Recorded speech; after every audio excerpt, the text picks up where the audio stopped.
I never made it, but I know what it takes. I'm motivated by a mix of emotion. Got my statement, and I'm reading it slow so I can... O comunismo é uma ideologia política e socioeconômica que tem como principal objetivo promover o estabelecimento de uma sociedade na qual não existam classes sociais e que sejam baseadas nos meios de produção como propriedade de todos os indivíduos. Falar sobre as características do comunismo. O comunismo ele era uma doutrina política e econômica e sua ideologia defendia o Estado natural, ou seja, uma sociedade igualitária que iria retirar a propriedade privada para que todos tivessem os mesmos direitos. Para representar esses dois grupos de trabalhadores, os símbolos utilizados são a foice e o martelo, em uma combinação específica de um amarelo no fundo com vermelho. A simbologia comunista é a representação do trabalho dos trabalhadores industriais e rurais de um país. Essas pessoas são as que compõem a classe proletária. As diversas características do comunismo, eu vou citar 6. O regime comunista ele era contra a propriedade privada. O comunismo ele não apoiava diferentes tipos de classes sociais. A doutrina comunista ela visava o fim do capitalista. O comunismo ele estava subordinado pelo socialismo. Os bens produzidos eles eram distribuídos de acordo com a necessidade de cada um.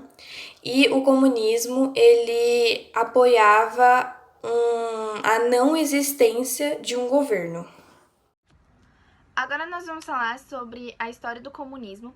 E a primeira coisa que é importante a gente ressaltar é que o comunismo remota à antiguidade, porque as sociedades tribais viviam desse jeito.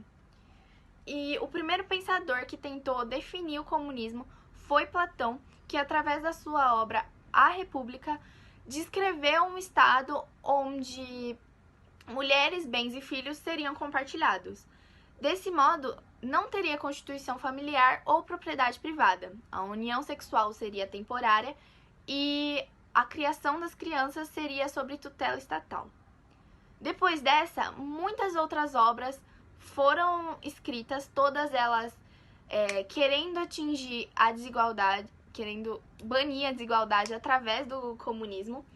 E a que a gente mais conhece é do Friedrich Engels com o Karl Marx, porque no contexto social em que eles se encontravam, onde o capitalismo estava em plena ascensão e a maioria das pessoas estava com condições precárias, estava vivendo em condições precárias, a teoria marxista pregava a luta de classes.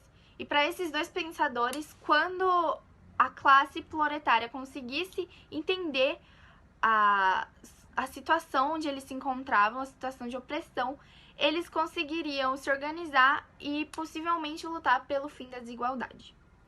Já numa sociedade comunista, o Estado seria eliminado, haveria uma igualdade entre os cidadãos e os trabalhadores seriam proprietários pelo seu próprio trabalho e os bens produzidos.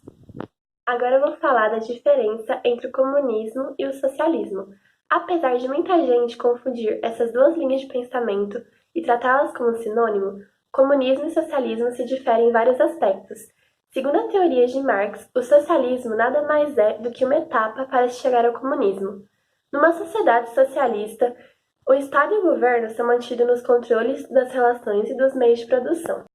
O comunismo foi utilizado várias vezes como uma justificativa para intervenções de extrema-direita, e a ameaça comunista foi um dos argumentos mais utilizados ao redor do mundo no século XX.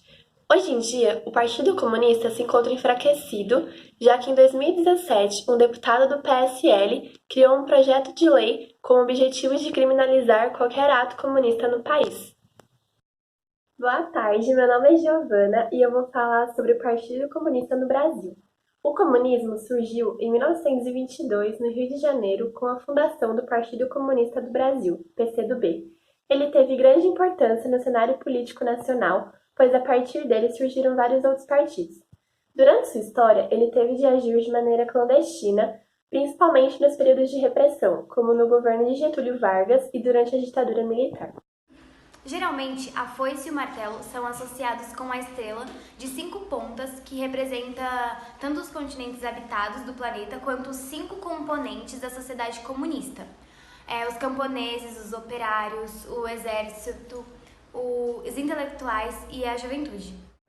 Agora nós vamos falar sobre os países comunistas.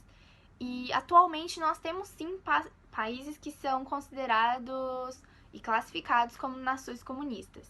Mesmo que, na prática, eles não sejam 100% nesse tipo de organização e sejam, no máximo, socialistas. Alguns deles são a China, a República Popular da China, a Cuba, o Vietnã e alguns outros.